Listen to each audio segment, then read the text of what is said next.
اور یہ باقاعدہ مناظرہ ہوا تھا شیخ مفید کا. شیخ مفید بہت کم سن تھے, بہت چھوٹے تھے, اور ان کو مفید کا لقب بھی اسی مناظرے کے بعد ملا ہے. توجہ رکھیے گا.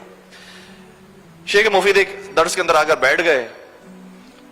جو استاد صاحب تھے, قاری صاحب تھے, وہ بڑا درس دے رہے تھے اور لوگ سن رہے تھے. جب درس اپنے اختتام کو پہنچا تو انہوں نے کہا کہ میرے ایک سوال ہے.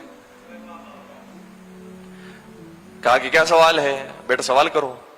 کیا سوال یہ ہے کہ بعض لوگ یہ کہتے ہیں کہ علی کو تو پیغمبر نے غدیر کے میدان میں مولا بنا دیا تھا, اور جب مولا بنا دیا تو اس کا مطلب یہ ہوا کہ ان کے چلے جانے کے بعد اب مولا ہیں تو علی ہیں, لیکن بعد میں مسلمانوں نے علی مرتضیٰ کو ان کا حق نہیں دیا اور کسی اور کو جانشین رسول بنا دیا, تو یہ علی مرتضیٰ کے ساتھ ناانصافی ہوئی ہے, ان کا حق غصب کیا گیا ہے. سامنے سے جو جواب دینے والے تھے استاد, انہوں نے کہا کہ بیٹا آپ نے بات ٹھیک کی ہے, لیکن دیکھو بات یہ ہے کہ حدیث غدیر, توجہ رکھیے گا, حدیث غدیر ایک روایت ہے, اور روایت کے بارے میں یہ احتمال موجود ہے کہ شاید سچی ہو شاید جھوٹی ہو. اس لیے ہمیں روایت کا تو نہیں پتا کہ وہ صحیح روایت ہے یا ضعیف روایت, جبکہ حدیث غدیر کی بات ہو رہی ہے. کوئی چھوٹی موٹی حدیث کی بات نہیں ہو رہی جس کو 1,00,000 لوگ سننے والے ہیں, اور دکھا کر جو پیغام پہنچایا گیا ہے من کنت مولا فہذا علی مولا. یار لیکن یہ روایت ہے, روایت کے بارے میں احتمال موجود ہے, ہو سکتا ہے کہ سچی, ہو سکتا ہے کہ جھوٹی ہو, اس کے بارے میں ہمیں تو نہیں پتا. لیکن ہاں جس کے بارے میں اتفاق ہے وہ یہ ہے کہ مسلمانوں نے پیغمبر کے بعد فلاں کو خلیفہ بنا دیا. تو کیسے ممکن ہے کہ سارے مسلمان غلطی پر ہوں؟ یہ تو اتفاقی بات ہے کہ وہ خلیفہ کے منصب پر تھے, وہ پیغمبر کے جانشینی کے منصب پر تھے, اس لیے اس کے اندر کوئی اختلاف نہیں ہے. جس کے اندر کوئی اختلاف نہیں ہے بیٹا آپ اس بات کو لے لو, جو روایت ہے اس کے اندر اختلاف پایا جاتا ہے اس بات کو چھوڑ دو.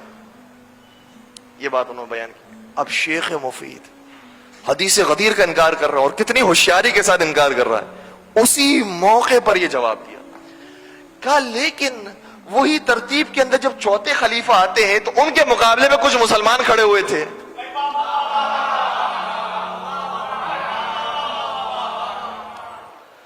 اور سب جانتے ہیں کہ ان کے مقابلے میں کون کھڑا ہوا تھا. یہ افراد کے جنہوں نے علی مرتضیٰ سے چوتھے خلیفہ سے جنگ لڑی تھی, ان کے بارے میں آپ کا کیا فتویٰ ہے؟ کہنے لگے کہ جنگ تو کی تھی لیکن اس کے بعد توبہ کر لی تھی, علی سے معافی مانگ لی تھی, علی کو منا لیا تھا, کہا تھا ہم سے غلطی ہو گئی.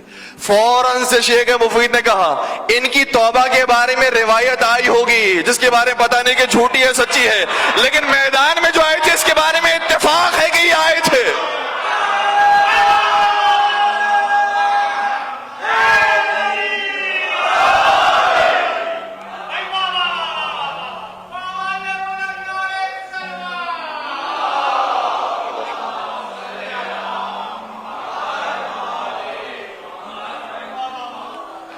حدیث غدیر جیسی روایت کا آپ نے کہہ دیا کہ یہ اختلافی ہے, نہیں پتا کہ صحیح ہے صحیح نہیں ہے, تو اس روایت کو کیسے مان لیا کہ انہوں نے جنگ کے بعد توبہ کر لی تھی؟ وہ روایت جبکہ اتنے ضعیف طریقوں سے ہم تک پہنچی ہے اور اتنی جدید کتابوں کے اندر موجود ہے اور قدیمی کتابوں میں اس کا نام و نشان نہیں ملتا ہے, اس روایت کو آپ نے تسلیم کر لیا. تو یہ بھی تو دیکھیے کہ سامنے اتفاقی بات کیا ہے کہ یہ مقابلے پر آئے تھے. جو اتفاقی بات ہے وہ یہ ہے کہ انہوں نے جنگ کی تھی, یہ مقابلے پر آئے تھے, اس لیے ہم اتفاق کو لیں گے, اختلافی باتوں کو چھوڑ دیں گے.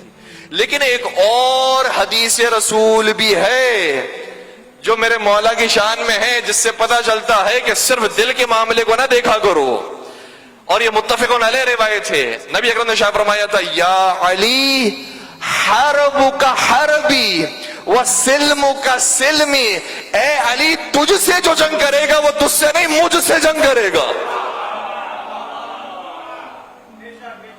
اور تجھ سے جو سلح کرے گا وہ تجھ سے نہیں مجھ سے سلح کرے گا. اس کا مطلب یہ ہو کہ ہمیں کسی کا دل کو چیرنے کی ضرورت ہی نہیں ہے کہ کس کے دل کے اندر نفرت ہے کس کے دل کے اندر محبت ہے. بس یہ دیکھ لو جو علی کے مقابلے پر کھڑا ہوا ہے وہ علی کے مقابلے پر نہیں نبی کے مقابلے پر کھڑا ہوا.